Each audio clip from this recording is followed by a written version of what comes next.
In lesson 2, chapter 7 on page 521, we're talking about congruence still. And remember that congruency means that the two shapes are exactly the same size and exactly the same shape.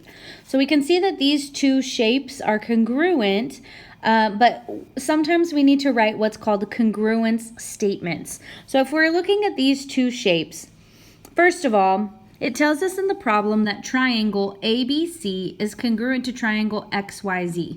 So we know that ABC is congruent to XYZ.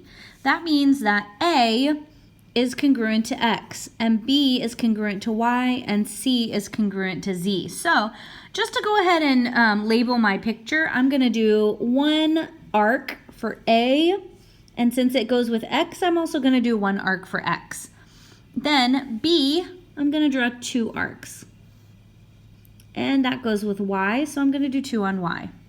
And then C, I'm going to do three arcs. And that goes with Z, so I'm going to do three for Z also. All right, so now that I've labeled my angles, I need to label my side lengths just to make it easier for me to see. I can see that this A to C, we know that A goes with X. So we're going to start here, and C goes with Z. So X to Z is the same as A to C. So this side length is the same or is congruent to AC. Then I know that AB goes with XY. So XY is congruent to AB. And then I also know that what's my third side? BC goes with YZ. So BC goes with YZ. So I'm going to put 3 on this one.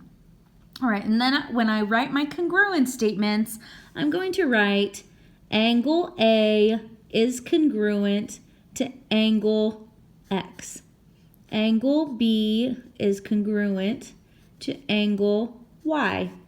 Angle C is congruent to angle Z.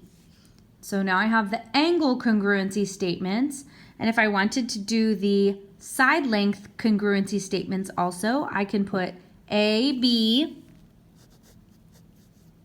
with a bar because it's a line segment is congruent.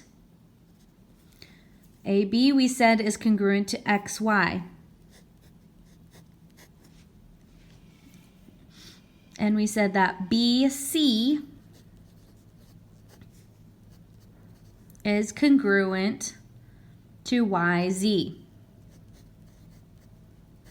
Again, make sure that if we start with B, that's congruent to Y, so I need to start with Y in the other statement. So if I go from B to C in my first line segment, I have to go from Y to Z in my second line segment because B matches with Y and C matches with Z. Okay, and then my last line segment would be AC, and that's congruent to XZ.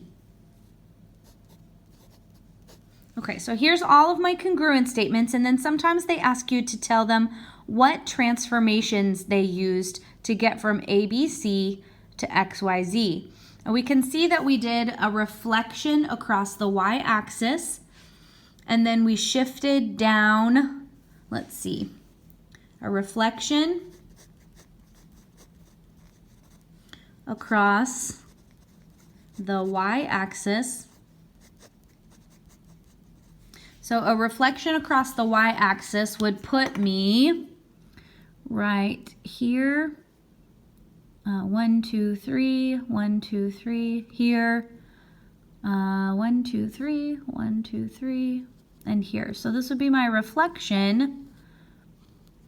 But then I also shifted down 1, 2 units. So a translation 2 units down also. Okay, so my transformations would be a reflection across the y-axis, putting it here, and then I also had to shift down 2 units to get to where the red triangle is, so down 2 units, and that's it.